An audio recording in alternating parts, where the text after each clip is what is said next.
Hello everyone and welcome back to Team Fortress 2. In this episode I actually don't have a class I'm going to cover. I gotta do some work to set up the engineer, but there has been a major update, that being the Manniversary update. I believe that is the 1 year anniversary of the Manco store. Whoops, there we go. As you can see, Manco. I haven't actually ever shown this. This is where if you don't want to wait to get items randomly through playing or trading, you can come here, shell over some cash, and actually just get them immediately. If you have a free account for the game, this is how you upgrade it to a quote-unquote full account. So if you're not able to trade with people, only able to have them trade with you, this is how you fix that. Come here, go buy like a stamp or a key or something. They're all... I think, have to pay in certain amounts, some big annoying thing like that, but what you can do is just find something that you want, or find some things that you and your friends want, pull your cash, boom, paid account, all that sort of stuff. So, I'll go over a few of the things actually that I can find in the store here. They have added decals, and that's a decal tool, which allows you to take items such as this pendant here, and these pieces of flare, and also the sign, and stick custom images on them. Anything you want. You can, well, not anything you want, but, you know, within the limits. You can just put a image on a sign, or on a piece of flare, or on your metal, or whatever, and anyone who's playing the game with you will see it. So you can go around beating people with a caution minefield sign, or as I saw one guy doing, running around with a Bowser sign. That was pretty funny. So yeah, those are kind of fun. It's nothing game-changing, obviously, but it is fun, and if you wanted something other than a spray to show people what you're interested in, there you go. Photo patch. Anyway, sorry, they've also added a co-op taunt, which I have actually seen in-game. If you have this and use the special taunt, which, by the way, the default key for that is H, you will stand there with your hand up until it either runs out or someone runs up in front of you and presses their own taunt key, at which time there is a hilarious particle effect, and you high-five, and everyone laughs, and you have a good time. On top of that, what the Manniversary update has done is added the weapon loadouts. You now have 4 loadouts that start with just basic gear and no hats that you can switch between at any time, including changing hats, so you can have a different hat for every different weapon loadout. And so say you're running out there with the back burner and the flare gun, which I have named, and so you have your connoisseur's cap for that one, but then you go to your degreaser and something else and say, you know, when I'm running around with this, I want to use the Manniversary party hat. And there you go. So, pink, connoisseur's cap, pink, Manniversary party hat. Very cool. But I actually like my connoisseur's cap. What they've also done, which many people are up in arms about for being cheap, but I will show off the specifics of this in a bit, is they have allowed the pyro to use the reserve shooter, which is a it used to be a soldier-only weapon. It allows you to switch your weapons faster, which, when you couple it with the degreaser, pretty much means that you are changing instantly. There's no bringing up the weapon slowdown. And 3 seconds after being deployed, you get mini-crits on anyone airborne. Now, you think about that and go, oh, that's not too bad, until you realize the pyro has a backblast, which means they can run up to someone and make anyone airborne. Switch to the shotgun with the incredibly fast weapon switching, and get a mini-crit on them. Now, having tried this, it is harder than it looks. So it's not like anyone can now get this combination and go obliterating people from somewhat close range. It is actually fairly hard to get a good solid shot on them, with a shotgun no less, from a distance. You'll do some decent damage, but if they're anything other than, say, like a scout or a sniper, and even then, it is somewhat hard to actually one-shot kill them. Still, it's been fun to mess around with. So yeah, the loadouts are very cool. As you can see on things like Spy, where you'll be switching between the Cloak and Dagger and the Dead Ringer. Maybe not quite often, but every so often. Or Sniper, where some situations you'll want a Jarate, some situations you'll want the Danger Shield, some you'll want the Razorback. I'll explain what all these do when I get to these classes. It's very nice to have these classes, or these loadouts, to switch between any given point. So with that, let me go over a few corrections I have gotten on my past videos. That was the main reason I made this, but Manniversary update was well timed. So let me hop into a game here, and I will return, and we will move on from there. Alright, here we are in a small offline practice game. I've only enabled a few bots here, and it's King of the Hill. I don't think I ever talked about that before, but there is a small delay before start, a single point in the center, you have to capture the point and hold it for X amount of time, and your opponent has to do the same. Simple enough. Anyway, get the timer out of the way. Come on. Control point enabled. Oh, different words. Whatever. Ooh, lagging a bit here. So yeah, all of these comments that I'm going over this time were sent in by Patrick87. Sorry if that's not the way you meant for it to be pronounced. I'll put the words up on the screen. He's been quite helpful, actually, in giving out little tidbits that I've missed and things that I should go over. So let me see, I have my notes here. I took notes off of his YouTube comments, and I am here to talk about them now.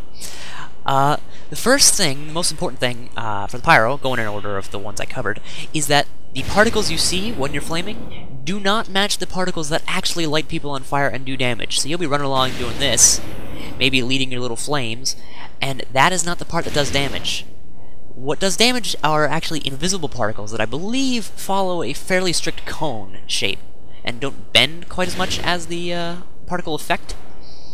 So you have to be careful of that. So don't be trying to hit them with the flames. Try to hit them where you have learned from practice actually affects them. I can't really say where, but it is not necessarily where the flames are. That's not to say it won't ever be. Like, you could be going like this, and it's probably matching fairly well. But going like this, you can't be sure that it's at the same point. So watch out for that. The second point, actually, these ones are ones I don't have to cover, or I don't really have to show. For the degreaser, I said that it actually does less burn damage. That's not true. It does the same damage when you're firing it on people, but the burning damage they take after the fact when they're on fire is less. So that's that. And on the back burner, I said mini crits. It actually does act like fully critical hits from behind. It doesn't mini crit. So really cool there. Whoa. Okay, I am back. Game crashed on me. Apparently it has some sort of problem with the professor's specs, so if you're having issues, look into that. That might be the issue, or the problem. Another thing he mentioned that I wasn't really going to go over it, but he did bring it up, the guy who was making all these comments, and that is, I didn't cover the detonator. Also several others, like the Ulipool Caber and the gloves of running urgently. This is because I have been trying to leave things relatively open for the viewers to go and play for themselves and figure out what works best, but I will cover a few of them that are significantly different, and I think I did skip over some that are worth mentioning. Specifically, right now, the detonator is a flare gun that, let me look at the details of this. Oh. Let me see. Okay, first of all, it can hurt you, so that's not a good thing. Also, it makes that lovely whistling noise as it fires off. And I believe it does less burning damage, though I don't see that listed, so they may have changed that after a little while. What it does, however, is that you fire it, and then right-click, and it explodes. Let me get a little longer range here. When you right-click, boom, and it will actually ignite anyone in that area, though it won't do the impact damage of a normal flare. Oh, and the detonator does not have the critical hits against those who are on fire like the regular flare gun does. Yeah, so this is good for, say, snipers who are hiding behind walls. So say there's someone behind that wall. Ooh, you gotta figure out the timing, which is something I used to know how to do. But you fire it so it gets beyond the wall. Oops, my phone's going off. And then right-click to detonate it to light them up. Let me take this phone call. Be right back. Okay, so apparently the game does not like the summer shades either, so if you have any of those glasses-type objects, you may have an issue with them. Yes, thank you. So yeah, that's odd. It may just be training, because I have not yet had an issue with that in multiplayer, but there was an update, like a small one that nobody knows what it does, earlier today. So, yeah, we'll see what happens. Control point enabled. Alright, thank you. Alright, for the demo man, the first thing was that I said the Islander would take 5 heads before it stopped giving you bonuses. Turns out it's 4. I checked the wiki, and it is right there. It's only 4. So, sorry about that. The other one is, yes, thank you for that email. The Ullapool Caber, which is a melee weapon like most others, but when you smack someone with it, it explodes. So let me just run out there and do that while explaining the other issue. Sticky Bomb Launcher will fire a sticky bomb that does need to be armed in mid-air before you can blow it up. With the regular Sticky Bomb Launcher, the delay is about, a second, maybe a second and a half or 2. It's not that long. With the Scottish Resistance, it is actually significantly longer than that. You'll see now why I chose this level. The bots quite often run into the saw blades, kind of slows things down. Anyway, with the Scottish Resistance, it is much longer than that. You have to place it, wait a little while, and then blow it up. It is extremely hard to detonate a Scottish Resistance shot in midair. Also, I specifically said that grenades bounced around for a little while, and the lock and load was the one that exploded when it hit people. That's true, but also regular grenades do explode on contact. So if you try to hit someone with the grenade, it will explode if it hits them. So do watch out about that if you're going for direct hits in your close range. Gotta speak a little more quickly here. Now, let me see if I can get a hit with the Ullapool Caber, and that will be it for what I wanted to show of the demo. Yes, yes, yes. Oh god! Okay. Alright then. Don't go in there, I suppose. Well, okay, the Ullapool Caber explodes when it hits people, and then after that first explosion, you can't really see it very well, but the top of the grenade here is blown open, and it will not explode on subsequent hits.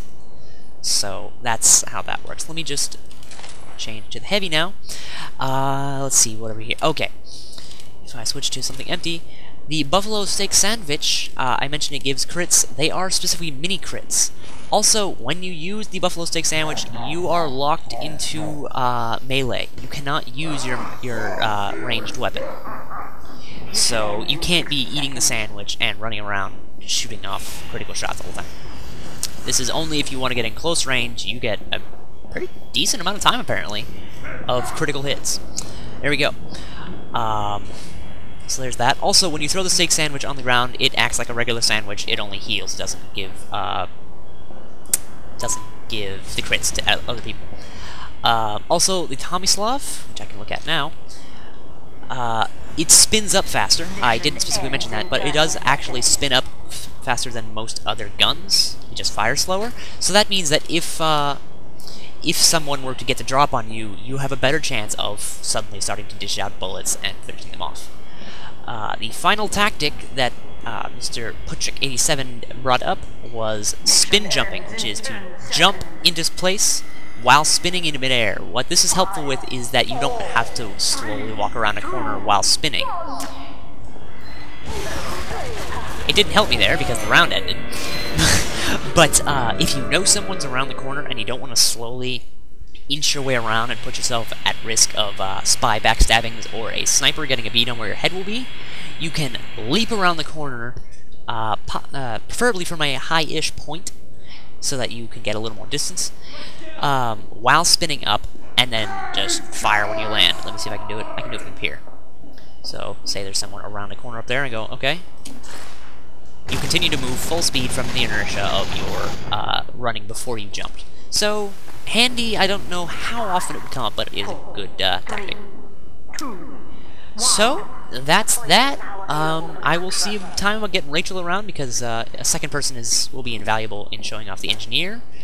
And while she's around, I'll see about doing the other classes as well. Hope you enjoyed this. I can't really have forgotten much when I'm just going over comments, and I have them all written down here.